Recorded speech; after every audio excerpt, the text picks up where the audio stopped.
Hello guys, this is Toyo and this is my spoiler review for Doctor Strange in the Multiverse of Madness. So much to talk about here, but also I can't go through them without spoiling the content, so I've just skipped the non-spoiler review and now entering the spoiler territory. Story-wise, the narrative is good as our beloved characters get to explore the multiverse. It's an interesting concept, but I don't think it was executed exceptionally well because a lot of the emphasis was placed on the Earth 838 instead of delving into the different multiverses, i.e. the different variations that we've seen from that scene where Doctor Strange and America Chavez hopped around all the multiverses, such as the cartoon, the paint, etc. A lot of them basically. CG wise, it's super creative, as I've said just now. That scene with Doctor Strange and America Chavez was amazingly done. It's so creative and no wonder why they placed it in trailer. If I were to compare the CGI to the recent Disney Plus series Moon Knight, boy do I miss the MCU quality of CGI. In terms of PG-13, how on earth did this film get through the board? Some of the scenes are brutal, not your average Mortal Kombat finishes level, but for kids, I'm not sure whether some of the scare scenes, death scenes, as well as the zombie strange scenes will haunt the younger audiences here. In terms of characters, Doctor Strange, played by Benedict Cumberbatch, has killed it again. He's just the perfect fit for the role. This time he's got new spells and it's really cool to see how our Doctor Strange interacts with Sinister Strange, and also the interaction between Strange and Wanda is really good as well. I love the interaction and it does feel like a shrunk down version of Civil War. Wong, as the Sorcerer Supreme, he didn't do that much in the film. He did try to help out once or twice with containing the octopus situation until he got caught.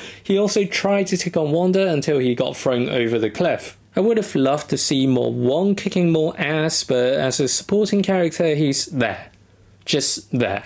For Scarlet Witch, I do like her journey of how her character has evolved so much since the Age of Ultron, especially with how the build-up of the loss of Vision leading to a story and her choices in WandaVision, and now with the Darkhold, it extends that ending scene to a bigger narrative where it weaves seamlessly into this Doctor Strange sequel, where I really enjoyed a lot of the scenes and storyline. The Darkhold has changed her so much, and it's truly brutal how she kind of Jasoned everyone in the Illuminati. It was brutal how she shredded Mr. Fantastic and decapitated Captain Carter in half. You really don't want to mess with her in this movie. Furthermore, I think it's secretly a film with Wanda being more of a main character than Doctor Strange due to the fact that we've explored more of her character development in last year's WandaVision. America Chavez is a newcomer who has a simple arc of escaping from characters try to take her multiverse hopping power away, but she does escape through Doctor Strange's help. In terms of the multiverse, a few variants of Doctor Strange, such as Defender Strange and Sinister Strange, all with their unique outfits and slight change of characters' personalities.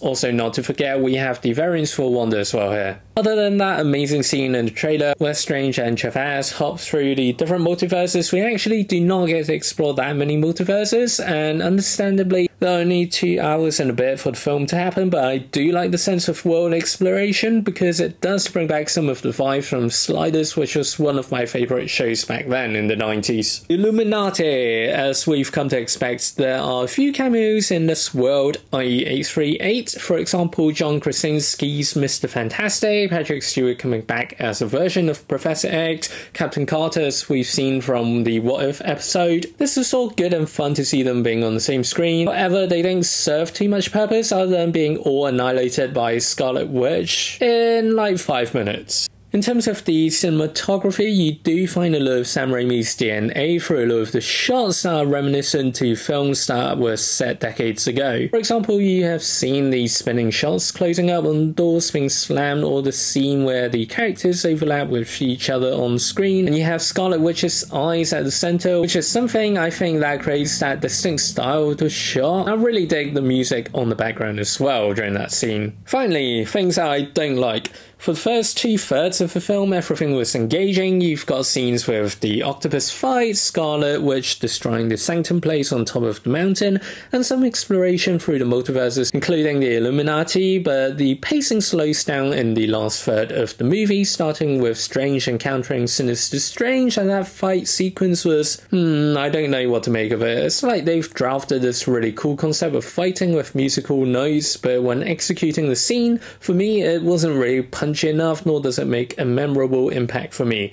this fight was one of the most disappointing part for me. Secondly, I didn't like how the Illuminatis were annihilated so quickly. If they're of a similar caliber to the versions we've seen throughout the MCU timeline, these characters, variants or not, are supposed to be much better than what we've seen here. Yes, I understand they were trying to establish how badass Scarlet Witch is in this movie, but come on. If our Captain Marvel can blow through Thanos' ship in Endgame, a much smaller statue isn't enough to kill her, right? Lastly, the last fight wasn't really satisfying if you were to call it a fight. I know the writers were trying to give this evil Scarlet Witch a redemption arc of knowing how bad she's been, so she decided to bring the place down, which subsequently killed her off screen. Wink wink. But man, given how awesome it was to see Zombie Strange had fused with all those evil spirits at the end, I would have loved a more badass and a longer fight sequence. Such a wasted opportunity here, and they've just run out of budget when they got to shoot this final scene,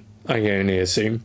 Overall, I do like this film. Some parts in this film are really unique, and I would have loved to see them explore the different multiverses more and encounter more of the variations and variants. And also, they could have made the fights a bit more engaging and more satisfying, because a lot of the times, it's kind of semi-horror slash thriller slash drama. It's a good Marvel film, but not a great Marvel film. Just manage your expectations.